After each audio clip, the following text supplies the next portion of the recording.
Hello बच्चों, आज की कक्षा में आप सबका स्वागत है। मैं सुदेश उपस्थित हूँ। आज की कक्षा में हम कक्षा 7 का पहला चैप्टर, पहला जो पाठ है वो पढ़ेंगे और हमारे पाठ का नाम है सुभाषितानी। सुभाषितानी अर्थात सु का अर्थ क्या होते हैं? अच्छे, ठीक है। और भाषित, देखो एक हमारी भाषा होती है जो हम बोलते हैं, ठीक है। और भाषित जो हमारे द्वारा कहा गया है, ठीक है।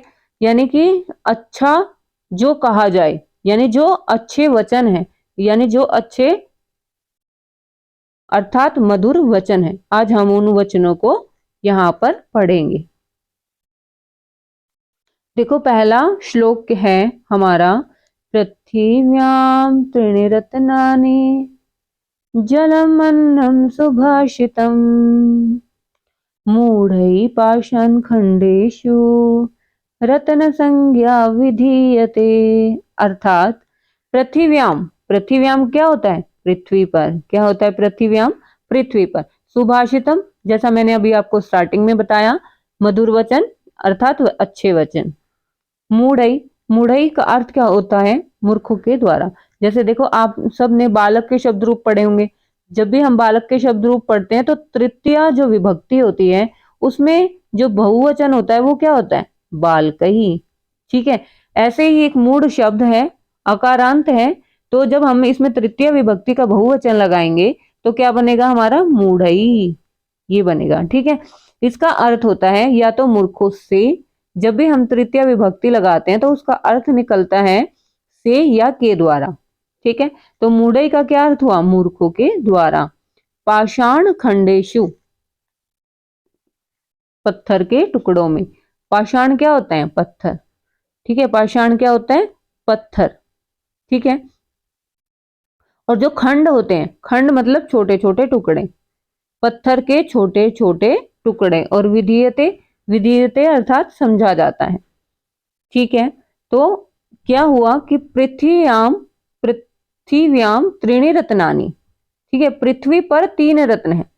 जैसे मैंने आपको यहाँ पर मीनिंग बताया अभी कि पृथ्व्याम यानी पृथ्वी पर, त्रीणि अर्थात 3, त्रीणि क्या होता है? 3, रत्नानि मतलब रत्न, जलम अन्नम सुभाषितम।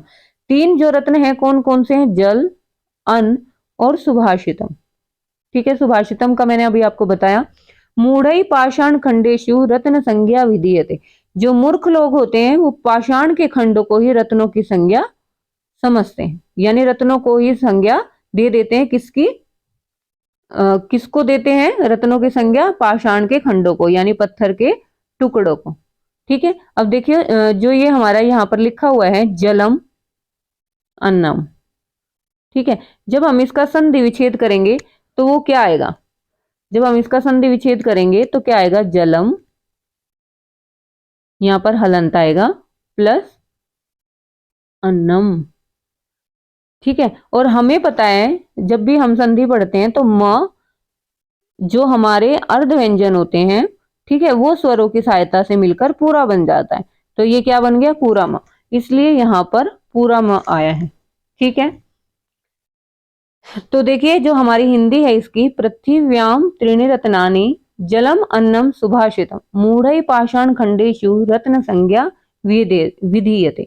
इस पृथ्वी में जल, अन्न तथा सुभाषित 3 रत्न हैं, परंतु मूर्ख और अज्ञानी लोग पत्थर के टुकड़ों को ही रत्न समझ लेते हैं। देखिए अब ये जो जल, अन्न और सुभाषित, ये हमारे 3 रत्न क्यों हैं? क्योंकि जो जल है, क्या हम उसके बिना रह सकते हैं? हम उसके बिना बिल्कुल नहीं रह सकते।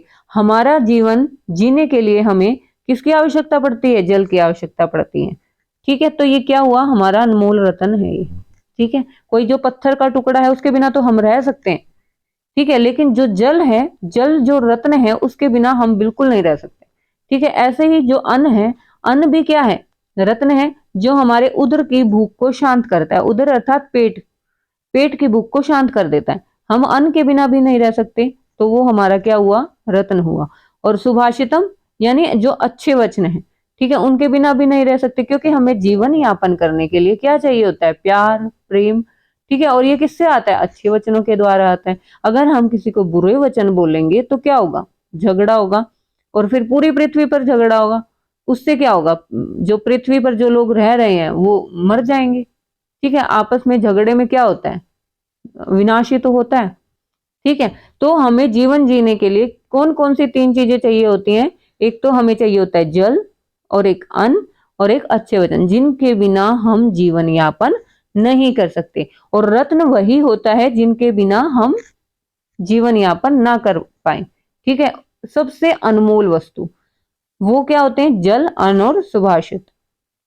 लेकिन जो मूर्ख लोग हैं वो क्या करते हैं? सिर्फ पत्थर के टुकड़ों को ही रत्न समझ लेते हैं। और क्या हम उनके बिना रह सकते हैं? पत्थर के टुकड़ों के बिना बिल्कुल रह सकते हैं। अगर हमें वो ना मिले, अगर किसी ने रत्न नहीं पहना है, तो क्या हम नहीं रह सकते? क्या हम अपना जीवन यापन नहीं कर रहे? कर रहे हैं, बिल्कुल कर रहे हैं।